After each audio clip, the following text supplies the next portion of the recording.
Мемлекеттік рәміздер бұл кез келген мемлекеттің егемендігі мен біртұтастығын бейнелейтін, оның ажырамас атрибуттарының бірі.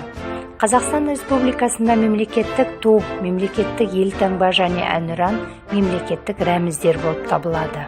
Қазақстан Республикасының мемлекеттік рәміздері туралы Конституциялық заңы 2007 жылы 4 маусымда қабылданды.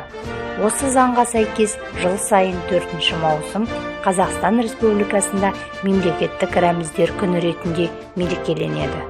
Мемлекеттік ту мемлекеттің егемендігі мен біртұтастығын білдіретін басты рәміздерінің бірі. Сондықтан да ту елдің халқын біріктіру және оны белгілі бір мемлекеттік құрылымға сәйкестендіру міндетін атқарады. Тәуелсіз Қазақстанның мемлекеттік туы ресми түрде 1992 жылы қабылданды. Оның авторы белгілі суретші Шәкен Ниязбеков. Еліміздің туы ортасында шұғылалы күн, оның астында қалықтап ұшқан қыран бейнеленген тік бұрышты көңілдір түсті мата.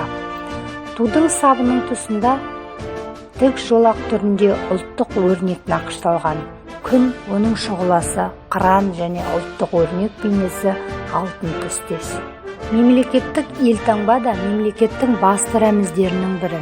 Елтаңба термині немістің ербе, мұра деген сөзінен шыққан. Мемлекеттің мәдени және тарихи дәстүрін бейнелейтін символдық мәні бар үйлесімді пішіндер мен заттардың мирастық ерекшелік белгісін білдіреді. Қазақстанның елтаңбасы 1992 жылы ресми түрде қабылданды. Оның авторлары белгілі сәулетшілер Жандарбек Мәліков пен Шот Аман Уәлиханов. Мемлекеттік елтаңбамыз дөңгелек нысанды болып келеді. Бұл ұлы дала көшпенділері айрықша қастер тұтқан өмір мен мәңгіліктің символы. Елтаңбаның орталық геральдикалық элементі көгілдір түс аясындағы шаңырақ бейнесі. Шаңырақта айнала күн сәулесі секілді тараған уықтар шаншылған. Шаңырақтың оң жағы мен сол жағына аңыздардағы қанатты пырақтар бейнесі орналастырылған. Жоғарғы бөлігінде көлемді 5 бұрышты жұлдыз, ал төменгі бөлігінде Қазақстан деген жазу бар. Елтаңбада қолданылған негізгі түс алтынның түсі. Бұл байлықтың, әділдіктің және кеңпейілділіктің символы. Мемлекеттік әнұран да мемлекеттің басты рәміздерінің бірі. Гимн термині салтанатты ән деген мағынаны білдіреді. Әнұран ел азаматтарын тиімді әлеуметтік саяси тұрғыдан топтастырып, этномәдени тұрғыдан теңдестіру үшін негізгі мәнге ие маңызды дыбыстық рәміз саналады. Тәуелсіз Қазақстанның тарихында еліміздің мемлекеттік әнұраны 2 рет, яғни 1992 жылы және 2006 жылдары бекітілді. Тәуелсіз Қазақстанның алғашқы гимнінің музыкасының авторлары Мұқан Төлебаев, Евгений Брусиловский және Латиф Хамиди болды. Елдің дыбыстық рәмізінің танымалдығын арттыру мақсатында 2006 жылы жаңа мемлекеттік әнұран қабылданды.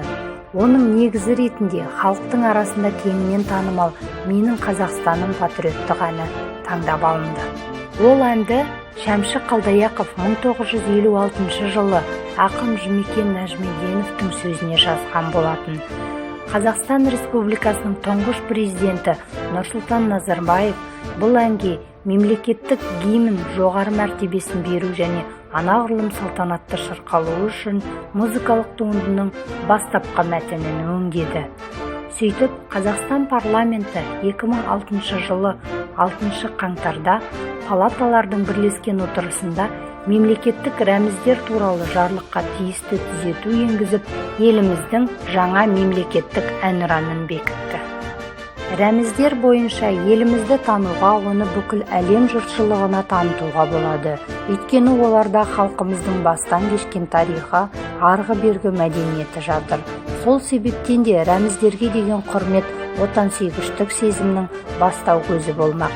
Мемлекеттік рәміздерді ресми түрде қолданудың тәртібі ел конституциясында белгіленген. Міне, бұл мемлекеттік рәміздердің мәртебесі жоғары екенін көрсетеді.